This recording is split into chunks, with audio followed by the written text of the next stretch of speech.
He's just 21, but he's a national hero. His serve is devastating. His imposing frame moves smoothly around the court. He's already in the world's top 20, and he's living out his dream on the ATP World Tour. He's Canada's Milos Raonic.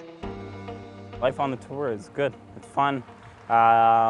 There's a lot of great things we get to do, great cities we get to be in, but the main thing is we get to play tennis in these venues that as a kid I grew up watching and dreaming I could play at and participate at. And I get to play at these events and I get to compete at them, and I get to put myself in a good position, I feel like, as a contender for these events. So it's a childhood dream come true, as well as current goals, and just always getting better and getting to experience this dream I've always wanted to live. Raonic can now choose from the world's best hitting partners. This wasn't always the case. In the early days, a ball machine helped make Milos the player he is.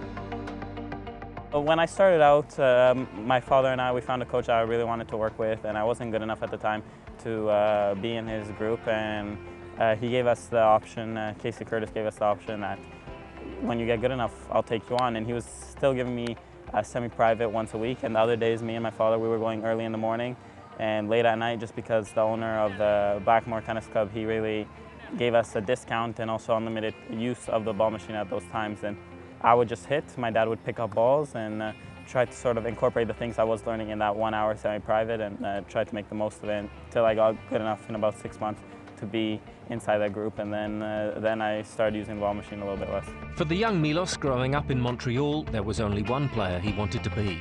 One star, head and shoulders above the rest. Pete Sampras was my idol by far. It doesn't matter who he was playing, I always wanted him to win. And there's a lot of players right now, I think, contending for a lot of his records. I still want him to keep those records. I really looked up to him. He did a lot of great things. First time I met him, it was in San Jose. Pete, he really has this, let's say, overtake on me, this starstruck feeling. I remember I was really nervous going up there to meet him, even though it was just hello, how are you, just a meet and greet. And it was pretty amazing for me, and I was really happy. And then I played really well. I went on to win San Jose after I made finals in Memphis, so I don't know if it's really connected to that, but I'll say it is. San Jose really did great things for me. It gave me a lot of belief, it gave me a lot of confidence, and really I've played every single time, 2 times now I've played really well there. And it's a great way to start off the year if you go out there playing well. And I really feel happy there, I feel comfortable. I don't know if it's the Canadian being inside of a hockey arena that helps, but there's a lot of great things and great opportunities that San Jose event has opened up for me.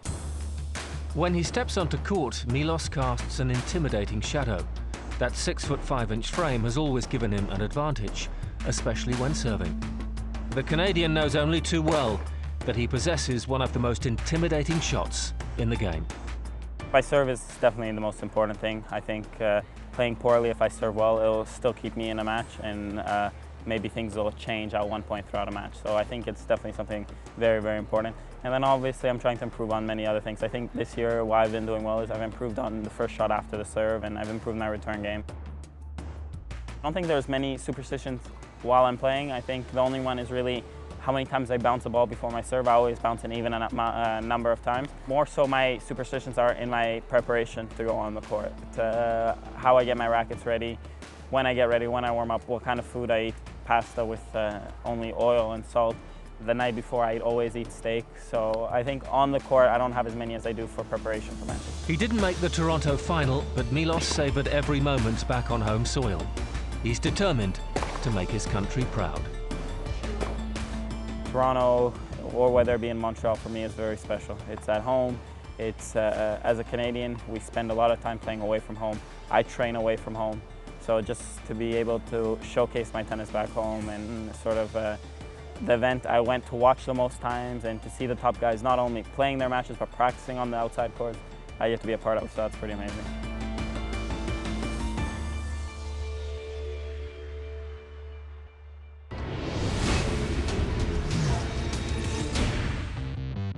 Next week on ATP World Tour Uncovered, presented by Rio, the battle continues on the North American hardcourts as we head to Cincinnati. And we meet the man who sent shockwaves around the tennis world Wimbledon surprise package, Lucas Rosol. Don't forget to log on to atpworldtour.com for your 24/7 breaking news and talk with us on Facebook and Twitter. See you next week.